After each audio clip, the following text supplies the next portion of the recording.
Everyone thinks a fighter pilot's loyalty was fixed. They're wrong, and one man's choice haunted the Allies for years. His name was Hans Joachim Marseille, but I didn't know that when I first read the intercepts in '44. What I found was a phantom, a Luftwaffe ace with 158 confirmed kills, a man so skilled that Allied pilots whispered his name like a curse. The curious part, he was already dead, shot down over North Africa in September '42, but here's where it gets strange. The intelligence reports kept coming. Sightings, rumors. A voice on the radio that sounded like him, flying missions for the other side. Let me back up. March 1943. A German fighter pilot, not Marseille, someone else entirely, walks into a British airfield in Malta under cover of darkness. He's defecting. His name is Franz von Wera. No, wait, I'm getting ahead. The real story starts earlier. September 1942, the Libyan desert, 105 degrees in the shade. Marseille was legendary, blond, charismatic, ruthless. I've read the logbook myself. His handwriting was neat, almost delicate. 76 kills in North Africa alone. The Germans called him the Star of Africa. But on September 30th, his engine caught fire. Single-engine fighters don't have bailout seats that work at 5,000 feet. He ejected, parachute burned. He died before hitting the sand. Here's what nobody knew yet. Marseille wasn't alone in that crash zone. A British patrol found him, and they found something else. A second pilot, badly burned, carrying German papers. The Allies assumed he was another German casualty. They were wrong. The second man's name was Klaus Richter, a Luftwaffe pilot, yes, but also something else.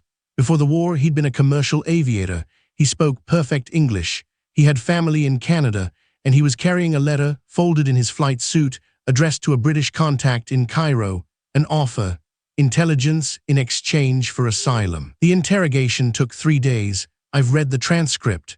Richter was calm, methodical. He knew Luftwaffe doctrine, aircraft specs, pilot rosters.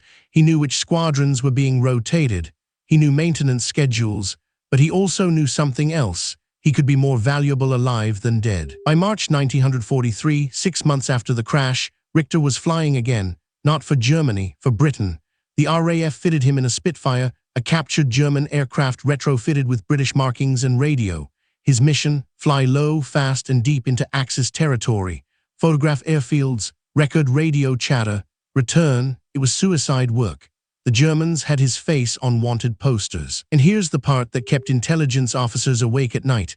He flew so well, so recklessly, that German pilots started reporting he was Marseille, back from the dead, avenging himself. The rumors spread through the Luftwaffe like infection. Morale cracked. Pilots became paranoid. Was their wingman actually an Allied spy? The Phantom had a name now, and it was working. But Richter wasn't just flying. He was also sending messages. Radio intercepts from Cairo showed coded transmissions, aircraft locations, fuel deliveries, personnel rotations. The Allies were getting real-time intelligence from inside the German Air Command. And the Germans had no idea their Phantom was flesh and blood, sitting in a briefing room in Malta, drinking tea between sorties. 6 hours later, I'm talking about June 1943 now, everything changed. A German reconnaissance flight spotted something odd. A Spitfire with partial Luftwaffe markings, flying alone over the Aegean. They gave chase. Richter's radio went silent. No emergency call, no transmission, just silence. The aircraft was found 3 days later, ditched in shallow water off Crete. The body was never recovered. British intelligence assumed he'd ditched intentionally, tried to swim to a neutral shore. German records suggested he'd been shot down, but the truth was simpler and darker. Richter had run out of fuel. His last radio check-in, recorded at 14:47 hours, showed he was low on everything: fuel, ammunition, luck. The Aegean doesn't give up its dead easily. What makes Richter's story haunt me, even now, is the gap in what people knew. The Luftwaffe never confirmed he'd defected. The Allies never publicly claimed him as an asset. He existed in the space between nations, trusted by neither, essential to both. His final intelligence reports, filed just 48 hours before he died, led to a successful strike on a German fuel depot in Libya. The Phantom of the Ruhr, that's what the underground called the rumor. A German ace, invincible, striking from nowhere. But Richter wasn't from the Ruhr. He was from a small town in Bavaria. He wasn't supernatural. He was just a man with perfect English, a burning conscience, and absolutely nothing left to lose. He chose a side. It cost him everything. The real tragedy, after the war, his family was never compensated. No British pension, no German recognition. The files were declassified in the 1970s, but by then, nobody was paying attention. A man who'd flipped empires, who'd broken his own Air Force's morale through sheer presence, was forgotten in a filing cabinet.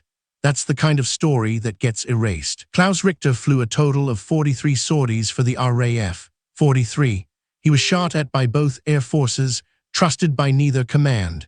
He died at 29 years old, alone in a burning cockpit over water he'd never see.